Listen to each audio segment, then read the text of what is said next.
বিশ্বে দ্বিতীয় বৃহত্তম মাছ উৎপাদক দেশ ভারত। দেশের মোট উৎপাদনে দ্বিতীয় স্থানে আছে পশ্চিমবঙ্গ।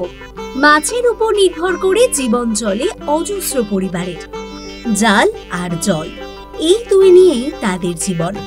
সমুদ্রের বুকে ফিশিং ট্রলারই জেলের ঘর বাড়ি সংসার। এই সব মানুষদের জীবন ঘোরে মাছের মরশুমে। মাছের গন্ধে সকাল হয়, মাছের গন্ধে রাত হলেও আমাদের মতো সাজানো পাতে জমিয়ে মাছ ভাত খাওয়ার সুযোগ তাদের নেই। কেমন হয় জেলেদের গেরস্থালি? নানা রকম মাছের স্বাদ আর সমুদ্রের মাছ শিকারীদের জীবনকে যদি একবার সামনে থেকে দেখতে চান, তাহলে আসতে হবে কোনো মৎস্য বন্দরে। আজ আমরা যাব শঙ্করপুরে, রাজ্যের প্রথম মৎস্য বন্দরে। কি দেখবেন সেখানে, কিভাবে যাবেন, কোথায় থাকবেন, সব জানতে দেখুন পুরো ভিডিও।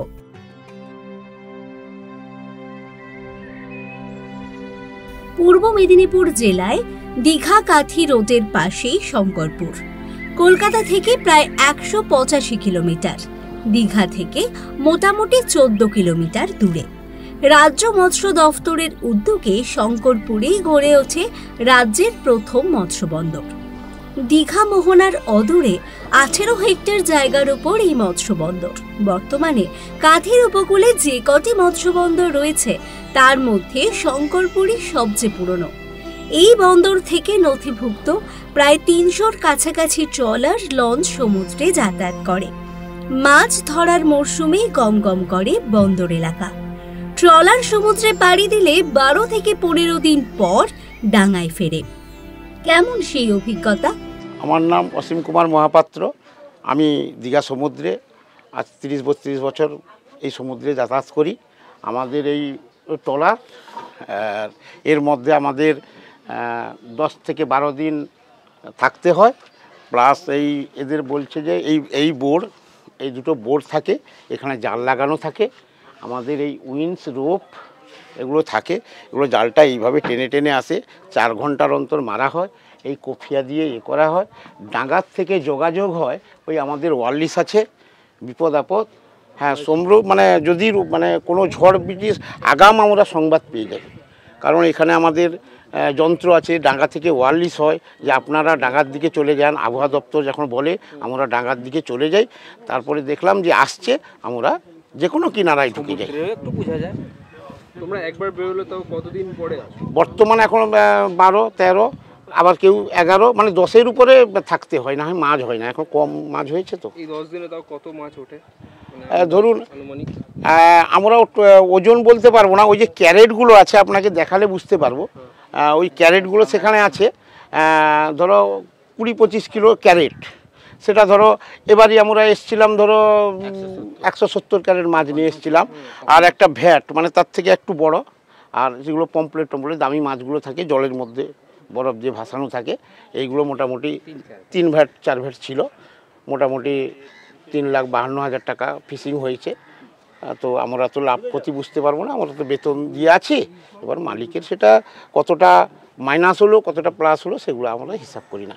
এই বর্তমানে 80 পিস বরফ নিয়ে নিয়েছি, আর তেল 14 ব্যারেল নিয়েছি। আমাদের এখানে যেদিনকে আমি ধরো ঢুকলাম, সকালে ঢুকি বিকালে ঢুকি, সেই দিনকে রাত্রিতে মাছ তোলা হবে এখানে শঙ্করপুরে, যাবে দীঘাতে। দীঘায় বিক্রি করে তারপরের দিন দুপুরে এসে আমরা বাড়ি যেতে পারি। এক রাত্রি থেকে তারপরের দিন আবার সকালে যথারীতি বোটটা যখন বেরোবে আমরা হাজির হই। এই মৎস্য বন্দরের উপর কয়েক হাজার মৎস্যজীবী সহ বহু মানুষের জীবন জীবিকা নির্ভরশীল। মাছ ধরা, মাছের প্যাকেজিং থেকে শুরু করে আছে বহু রকম অনুসারী শিল্প।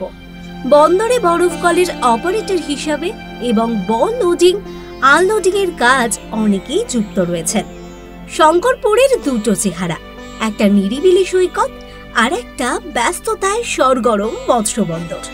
হরেক কিসিমের ট্রলারের ভিড় সেখানে, ছোট মাঝারি বড়, আছে জেলে নৌকার ভিড়ও। সমুদ্র অভিযানে ধরা পড়ে নানান রকমের মাছ। সেই মাছ পাইকারদের হাতে যায় এই বন্দরে। কাজু আর ইউক্যালিপটাসে ঘেরা সৈকতের নির্জনতা, ঢেউ ভাঙার শব্দ আপনাকে ভুলিয়ে দেবে শহরের শব্দ। তবে সৈকতে প্রবেশ করতে গেলে টিকিট কাটতে হবে। সমুদ্রের কাছেই গড়ে উঠেছে একাধিক হোটেল, হলিডে হোম। বাজেটের মধ্যেই রুম পাওয়া যায়। পশ্চিমবঙ্গে পর্যটন উন্নয়ন নিগমের পর্যটক আবাসও আছে শঙ্করপুরে। দীঘা, মন্দারমণি বেড়াতে এলে সেই সঙ্গেই দেখে নিতে পারেন শঙ্করপুর। এই পথেই পড়বে আরও এক ডেস্টিনেশন, তাজপুর। কিভাবে যাবেন? সড়ক পথে কলকাতা থেকে শঙ্করপুর যেতে সময় লাগে 4 থেকে 5 ঘন্টার মতো।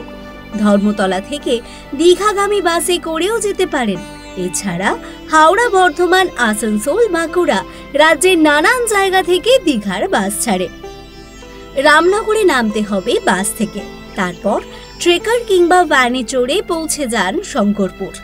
দীঘাগামী ট্রেনেও শঙ্করপুর যাওয়া যায়। রামনগর স্টেশনে নেমে সেখান থেকেও যেতে পারেন শঙ্করপুর।